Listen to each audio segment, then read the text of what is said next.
வெப்பநிலை பொறுத்த வரைக்கும் படிப்படியாக தமிழகத்தில் அதிகரிப்பதற்கான வாய்ப்பு இருக்கு. இன்னொரு பக்கம் சூறாவளி காற்றோட கனமழையும் ரொம்ப தீவிரமா வரப்போகுது. அதனால ரொம்ப உஷாரா இருக்கணும், எச்சரிக்கையா இருக்கணும். வெயில் ஒரு பக்கம், அதே மாரி மழைக்கான வாய்ப்பும் இன்னொரு பக்கம் நமக்கு தீவிரமடையும். கணிசமாக வருகிற நாட்கள் நமக்கு நீண்ட நாட்களுக்கு பிறகு தமிழ்நாட்டுல நீண்ட நாட்களுக்கு பிறகு வட தமிழகத்துல மழை வாய்ப்புகள் பத்தி நம்ம பேசிக்கிட்டு இருக்கோம். நம்ம சென்னை போன்ற நகரங்கள்லாம் நீங்க எடுத்து பார்த்தீங்கன்னா, மழை பல நாட்கள் ஆகுது. மாத கணக்குல ஆயிட்டு இருக்கு. அதனால எப்பொழுது நமக்கு வலுவான மழை வரும்னு சொல்லி ரொம்ப ஆர்வமோட எதிர்பார்த்துட்டு இருக்கிறாங்க. வேலூர், சென்னை, திருப்பத்தூர், ராணிப்பேட்டை, காஞ்சிபுரம், செங்கல்பட்டு, கடலூர் போன்ற மாவட்டங்கள் மழையை ரொம்ப ஆர்வமா எதிர்பார்த்துக்கிட்டு இருக்கீங்க. கமெண்ட் செக்ஷன்ல நிறைய பேர் நீங்க கமெண்ட் பண்ணியிருந்தீங்க. அதனால தேதிகள் நம்ம அறிவிச்சிருக்கிறோம். எந்த தேதிகள்ல நமக்கு மழை கிடைக்கும், எப்பொழுது நீங்க மழை எதிர்பார்க்கலாம் அப்படிங்கிறதையும் முழுமையான தகவலோடு இந்த வானிலை அறிக்கையில் நம்ம கொடுத்திருக்கிறோம். எதனால இந்த மழைக்கான வாய்ப்பு இருக்கும், பகல் நேர வெப்பநிலை எத்தனை டிகிரி செல்சியஸ் வரைக்கும் பதிவாகும், அனல் காற்று வீசுமா வீசாதா, அதுக்கப்புறம் வரப்போகிற ஏப்ரல் மே மாதங்களில் எப்பொழுது இந்த தென்மேற்கு பருவமழையினுடைய தாக்கம் எப்பொழுது தமிழ்நாட்டில் இருக்க போகுது, எப்போ தொடங்கும், இதனால இந்தியாவில் இருக்கக்கூடிய எந்தெந்த மாநிலங்களில் சராசரியான மழை பொழிவுகள் பதிவாகாதுங்கிற எல்லா முழு தகவலையும் இந்த வானிலை அறிக்கையில் நீங்கள் கேட்டு பயன்பெறுங்க. அதுக்கு ஒன்று பண்ணுங்க, மறக்காம லைக் பண்ணுங்க, சப்ஸ்கிரைப் பண்ணி தொடர்ந்து சப்போர்ட் பண்ணுங்க, நண்பர்கள் உறவினர்கள் எல்லாருக்கும் தெரியப்படுத்த ஷேர் பண்ணுங்க. தொடர்ந்து இனி வருகிற நாட்களிலும் உங்களுக்கு வானிலை அறிவிப்புகள் தொடர்ச்சியாக அறிவிக்கப்பட்டு வரும். தென்கிழக்கு அரபிக்கடல் பகுதிகள் மற்றும் அதனை ஒட்டிய லட்சத்தீவு பகுதிகளின் மேல் ஒரு வளிமண்டல மேலடுக்கு சுழற்சி பொறுத்த வரைக்கும் நிலவி கொண்டிருக்கு. அப்போ தென்கிழக்கு அரபிக்கடல் பகுதிகளில் தொடர்ந்து சுழற்சிகள் உருவாகி இருக்கக்கூடிய சூழ்நிலையில கன்னியாகுமரி போன்ற மாவட்டங்களில் பரவலாக மழை பொழிவுகள் கிடைச்சிருக்கு. கடந்த 24 மணி நேரத்தில் கன்னியாகுமரி மற்றும் தென்காசியினுடைய பல்வேறு பகுதிகளில் நமக்கு பரவலாக மழை பொழிவுகள் தொடர்ந்து நம்ம எதிர்பார்த்துட்டு இருக்கோம். தென்கிழக்கு அரபிக்கடல் பகுதிகள் மற்றும் அதனை ஒட்டிய லட்சத்தீவு பகுதிகளின் மேல் ஒரு வளிமண்டல மேலடுக்கு சுழற்சி பொறுத்த வரைக்கும் நிலவி கொண்டிருக்கிறது. அடுத்ததா இன்னொரு சுழற்சியும் நம்ம பார்க்கணும். வடக்கு இலங்கை கடலோர பகுதிகளுக்கு அப்பால் உள்ள தென்மேற்கு வங்கக்கடல் பகுதிகளிலிருந்து குமரி கடல் பகுதிகள் வரைக்கும் வளிமண்டல கீழடுக்கு சுழற்சி பொறுத்த வரைக்கும் நிலவி கொண்டிருக்கு. அப்போ இரண்டு மிக முக்கியமான சுழற்சிகளை நம்ம பார்க்கக்கூடிய நிலைமையில இருக்கிறோம். ஒன்று தென்கிழக்கு அரபிக்கடல் பகுதிகள் மற்றும் அதனை ஒட்டி இருக்கக்கூடிய லட்சத்தீவு பகுதிகள் மேல ஒரு வளிமண்டல மேலடுக்கு சுழற்சியாகவும், இன்னொன்று வடக்கு இலங்கை கடலோர பகுதிகளுக்கு அப்பால் உள்ள தென்மேற்கு வங்கக்கடல் பகுதிகளிலும் கடல் பகுதிகளிலிருந்து குமரி கடல் பகுதிகள் வரைக்கும், வங்கக்கடல் பகுதிகள் தென்மேற்கு வங்கக்கடல் பகுதிகளிலிருந்து குமரி கடல் பகுதிகள் வரைக்கும் வளிமண்டல கீழடுக்கு சுழற்சி பொறுத்த வரைக்கும் நிலவிட்டு இருக்கு. இரண்டு காற்று சுழற்சிகள் இன்றைய நாட்கள் நம்ம தொடர்ந்து பார்க்கிறோம். தமிழகத்தில் எப்பொழுது மழைக்கான தேதிகள் அப்படிங்கிறதையும் நிச்சயமா நம்ம அறிவிக்கிறோம். வட தமிழகத்தில் அதே மாதிரி குறிப்பாக வட தமிழக கடலோர பகுதிகளில் மார்ச் 18 முதல் 20 தேதிகள் வரைக்கும் மழை வாய்ப்புகள் எதிர்பார்க்கலாம். நீண்ட நாட்களுடைய கோரிக்கையாக இருந்தது, ப்ரோ எப்போ ப்ரோ நமக்கு மழை வரும், கண்டிப்பாக நீங்கள் சொல்லணும். மழை தேதிகள் நீங்கள் சென்னை போன்ற இடங்களுக்கெல்லாம் சொல்லவே மாட்டீங்க, கன்னியாகுமரி தூத்துக்குடி மட்டும்தான் சொல்கிறீங்க அப்படிலாம் சில பேர் கேட்டிருந்தீங்க. அப்படிலாம் கிடையாதுங்க. நமக்கு மழைக்கான சாதகமான சூழ்நிலை இதுவரைக்கும் இல்லாமல் இருந்தது. இனி வருகிற நாட்களில் சென்னை உட்பட பல்வேறு கடலோர பகுதிகளிலும் உள் மாவட்டங்களிலும் கணிசமாக நமக்கு மழை வாய்ப்புகள் அதிகரிக்கும் அப்படிங்கிற எதிர்பார்ப்போடு இருக்கிறோம். முதலாவதாக பார்க்க போகிறது வட தமிழக கடலோர மாவட்டங்கள் தான்.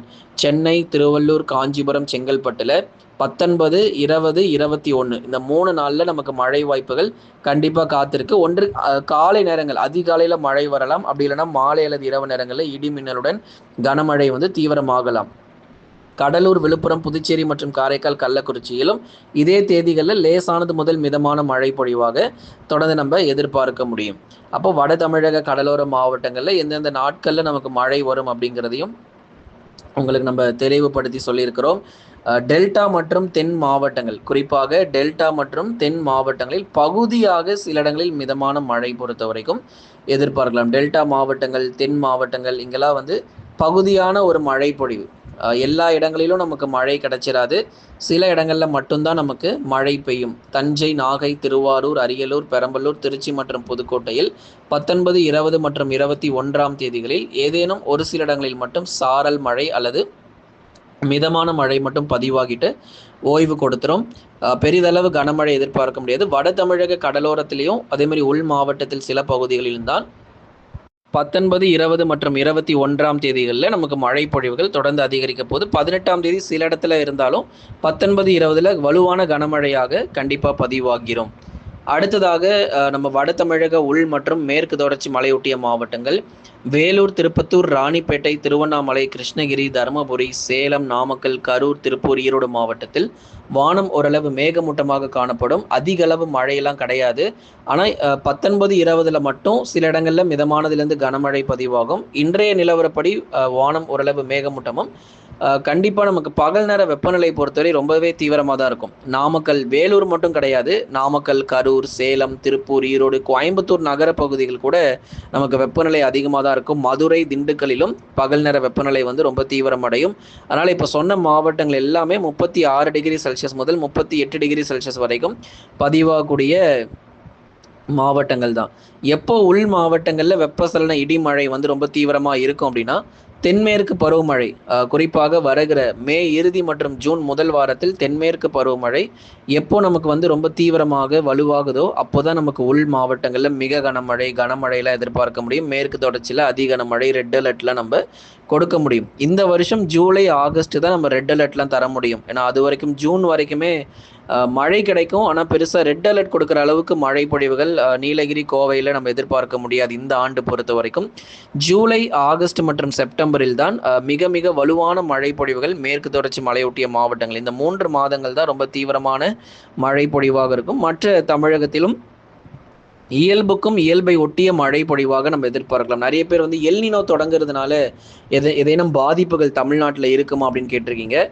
தற்போதைய நிலவரப்படி சராசரியாக பெய்ய வேண்டிய மழை கண்டிப்பாக எல்லா மாவட்டங்களிலும் பதிவாகிறோம். பற்றாக்குறைங்கிறது தமிழ்நாட்டில் பெரிதளவு நமக்கு வந்து பாதிப்பை ஏற்படுத்த போகிறது கிடையாது.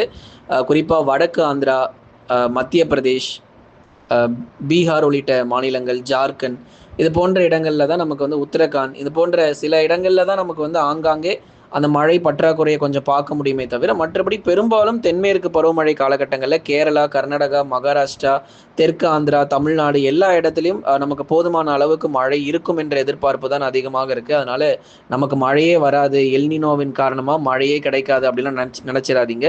தென்மேற்கு பருவமழையில் சராசரியான மழை பொழிவும் வடகிழக்கு பருவமழையில் சற்று கூடுதலான மழை பொழிவும் இந்த வருஷமும் அடுத்த வருஷம் நம்ம பார்க்க போகிறோம். வடகிழக்கு பருவமழையில தான் நம்ம ரொம்ப எச்சரிக்கையாக இருக்கணும். தென்மேற்கு பருவமழை பொறுத்தவரை நம்ம சுலபமாக சமாளித்து விட முடியும். ஏன்னா நமக்கு சராசரியாக பெய்ய வேண்டிய மழை மட்டுமே தமிழ்நாட்டில் இருக்கும்.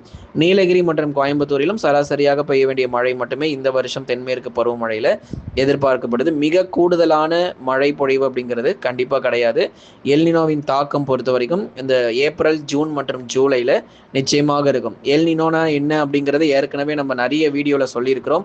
பசிபிக் பெருங்கடல் பகுதியில் ஏற்படக்கூடிய மாற்றங்கள் தான் இந்த வருஷமும் அடுத்த வருஷமும் வானிலையை நமக்கு வந்து நிர்ணயிக்க போகுது.